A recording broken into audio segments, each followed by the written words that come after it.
Halo semuanya, pada video kali ini gue akan membagikan skema box NTX 2MW-X04 yang terinspirasi dari skema box multi-way yang umum digunakan.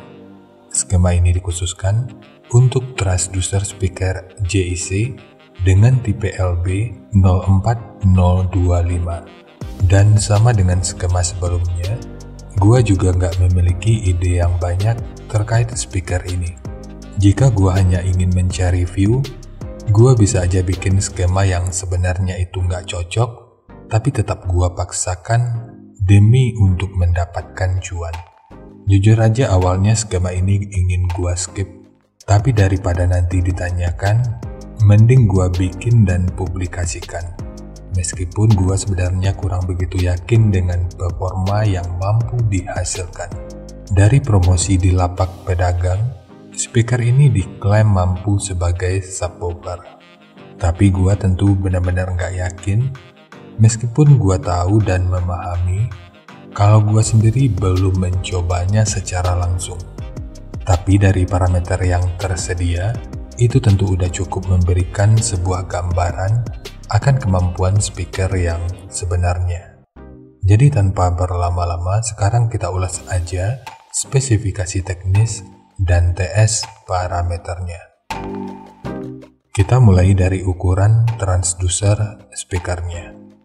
Untuk diameter lubang pada box, ini ukurannya 95 mm, ukuran magnet 80 mm, ukuran total dari magnet hingga gasket ini sekitar 50 mm, ketebalan gasket 1 mm, ukuran antara baut 116 mm, ukuran terluar 102 mm. Dan mungkin masih ada istilah yang salah dari cara penyebutannya, dan di waktu berikutnya akan terus gue coba untuk perbaiki. Sekarang kita beralih ke spesifikasi teknis dan TS parameternya. Kita mulai dari spesifikasi teknis. Untuk nominal diameter ini ukurannya 100 mm atau 4 inci. Impedansinya 8 ohm. Nominal power handling 60 watt. Program power 120 watt. Kemudian untuk sensitivitas pada 1 watt per 1 meter ini 90 dB. Untuk rentang frekuensi mulai dari 80 sampai 17.000 Hz atau 17 kHz. Ukuran voice coil-nya 25 mm atau 1 inci. Untuk spesifikasi lanjutan tentu bisa dilihat sendiri. Sekarang kita beralih ke spesifikasi utama, yaitu TS parameternya. Untuk Fs, ini 140,6 Hz, RE 5,355 ohm, KMS 7,333, Cache 1,188, KTS 1,022, CMS 0,299 mm per Newton, MMS 4,286 gram, efisiensi 0,1261%, BL 4,132 Tesla meter, fast 1,17 liter, SD 0,0053 meter persegi, Xmax 1,75 mm, induktansi voice coil-nya 0,207 mH. Karena EBP-nya di atas 100, gua udah nyoba adopsi box mode vented atau box dengan lubang angin. Namun hasil akhirnya sama sekali nggak menjanjikan. Hal ini terjadi karena group delay-nya itu terlalu tinggi, dan jika dipaksakan, output bass-nya itu seperti ngambang dan nggak presisi. Jadi gue pikir mengadopsi box solid, vakum atau box tanpa lubang angin bisa jadi salah satu solusi terakhirnya. Meskipun tantangan terberatnya ada pada hasil kalkulasi dari nilai KTC-nya. Jadi untuk hasil akhir, gua menargetkan nilai KTC di bawah 1,1. meskipun ini akan berdampak pada volume internal yang lebih besar untuk menekan group delay-nya. Sekarang kita masuk aja ke rincian semuanya.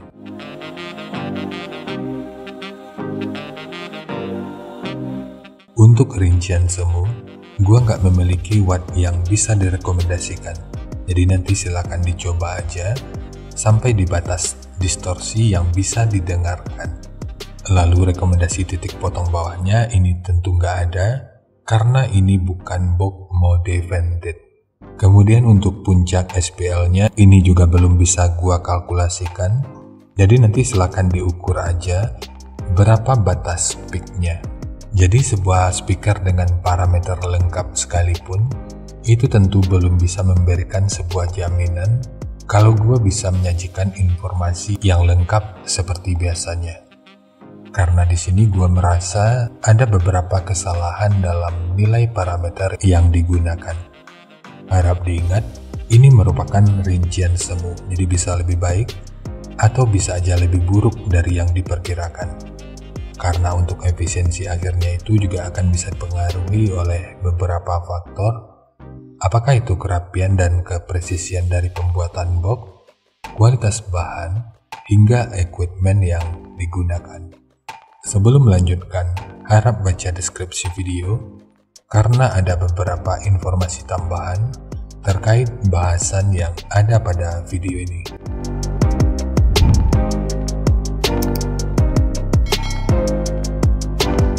Dan berikut referensi yang gua gunakan dalam mendesain skema box speakernya. Jadi dari transfer function magnitude ini kita bisa melihat frekuensi sekitar 116,7 Hz ini udah bisa direspon pada minus 3 dB dan 142,3 Hz pada 0 dB. Dan referensinya cuma terbatas sampai di poin ini aja. Namun poin akhir lain yang gua jaga hanya pada poin impedansi dan group delay-nya. Untuk KTC akhir, ini berada pada nilai 1,097. Jadi udah sangat mepet dengan nilai KTC 1,1. Untuk memperendah nilai KTC, memperhalus output akhirnya serta meredam getaran, penggunaan Dacron tentu sangat direkomendasikan. Jadi lapisi seluruh sisi dalam boxnya dengan jumlah Dacron yang dibutuhkan itu sekitar 10-30% dari volume internalnya.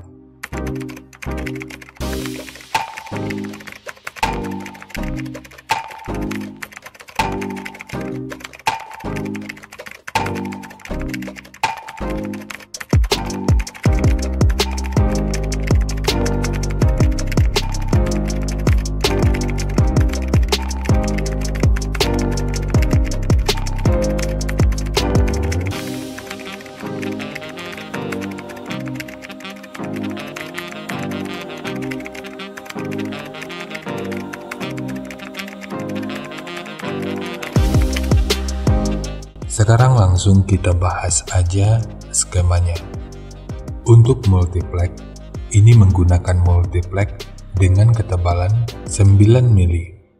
Untuk hasil yang lebih baik, gunakan multiplex yang layak dan jangan gunakan triplex untuk ngecor bangunan. Jika dirasa itu terlalu rumit, nanti bisa diganti dengan MDF. Tapi kalau particle board, tentu nggak direkomendasikan. Kita mulai dari tinggi. Jadi tinggi box ini adalah 280 mili, panjang ke belakang 250 mili, kemudian lebarnya 140 mili. Jadi semua ini merupakan ukuran terluarnya. Namun yang perlu diingat, untuk dudukan speakernya ini menggunakan triplex 2 lapis. Dan untuk pemodelan tweeter yang digunakan di sini, ini merupakan super tweeter dengan ukuran 10 cm. Jadi super tweeter ini dipilih karena speaker ini diklaim mampu hingga 17 kHz. Namun jika menurut lu tanpa tweeter ini rasanya udah cukup, dudukan untuk tweeternya tentu bisa dilewatkan. Jadi untuk desainnya ini udah kelihatan jelas semua, jadi rasanya nggak perlu gua preview di semua bagiannya. Sekarang kita lanjut ke versi double-nya. Langsung aja, untuk tinggi boxnya ini 400 mili, panjang ke belakang 330 mili, kemudian lebarnya 140 mili. Dan karena ukuran ke belakang ini cukup panjang, maka di bagian tengah boxnya ditambahkan penguat berupa sekat dengan bentukan seperti ini. Untuk ukurannya nanti cukup di sekitar 15 mili aja. Dan dibentuk seperti ini, bertujuan agar penguatannya bisa merata di setiap sisinya. Sekarang kita lanjut dengan mode kolom. Untuk tingginya ini 600 mili, panjang ke belakang 430 mili, kemudian lebarnya 140 mili. Untuk keamanan dalam penggunaan, nanti 4 speaker utama ini di seri paralel dulu sebelum digabung dengan tweeternya. Kita lanjut dengan mode 2.1. Untuk tinggi boxnya adalah 700 mili, panjang ke belakang 300 mili, kemudian lebarnya 140 mili. Di sini agak berbeda dari mode kolom sebelumnya. Jadi satu speaker dengan tweeternya ini volume internalnya dipisah dengan 2 speaker yang ada di bawahnya. Untuk ukuran internal dari ruangan ini, ukurannya cukup 230 dikali 250 mili. Jadi ruangan ini benar-benar terisolasi dari ruang internal yang ada di bawahnya. Sementara sisanya ini sebaiknya dibiarkan aja. Karena jika digabung dengan volume internal yang ini tentu akan merubah output akhirnya. Jadi agar box tetap utuh, bagian ini dibiarkan terisolasi aja. Karena jika digabung dengan volume bawah pun, ini rasanya cukup nanggung. Dan untuk 2 speaker yang ada di bawah ini, pengabelannya sebaiknya di seri, dan nanti diparalel dengan box yang satunya. Jadi total akhirnya nanti ada 2 box, 4 speaker di bagian bawah di seri paralel, sementara speaker dan tweeternya ini nanti untuk output L dan R-nya. Dan semoga skema ini bisa dipahami. Terakhir kita tutup dengan mode 2.2. Ini merupakan pengembangan tingkat lanjut dari versi 2.1 sebelumnya. Jika pada mode 2.1 menggunakan amplifier 3 channel, 2.2 menggunakan amplifier 4 channel. Jadi langsung aja untuk tinggi boxnya ini 800 mili, panjang ke belakang 400 mili, kemudian lebarnya 140 mili. Yang perlu diingat, 4 speaker utamanya ini di seri paralel, sementara 1 speaker dan tweeternya ini dipasang normal. Jadi untuk ruangannya, ini tentu diisolasi dari volume internal yang ada di bawahnya. Sementara sisanya ini gua gabung dengan volume internal yang ini. Namun jika lu ingin sekat ini diteruskan sampai ke dinding belakangnya, maka panjang total box ini ke belakang akan menjadi 470 mili. Jadi panjangnya ini akan nambah sekitar 70 mili. Jadi segitu aja untuk skema dari box NTX 2WM X04 khususnya untuk transducer speaker JIC dengan tipe LB 04025. Jika nanti lu punya link review dan video check soundnya, silakan bagikan aja pada kolom komentar agar bisa dijadikan referensi juga buat teman-teman yang lainnya. Terima kasih untuk lu yang udah nonton sampai detik ini. Bagaimana tanggapannya terhadap skema yang gua bagikan kali ini? Sampaikan aja pada kolom komentar, biar kita sama-sama bisa belajar agar lebih baik lagi. Dan seperti biasa, jika lu suka dengan bahasannya, silakan like dan share aja videonya ke teman-teman lain yang sekiranya juga suka dengan topik yang sama. Untuk lu yang udah subscribe ke channel ini, terima kasih banyak atas dukungannya. Dan untuk lu yang belum subscribe, Jika berkenan, bantu subscribe-nya. Jangan lupa untuk baca kolom deskripsi dan kunjungi juga tab komunitas untuk mendapatkan informasi dan update terbaru. Jadi ya segitu aja, dan kita ketemu lagi pada video yang lainnya.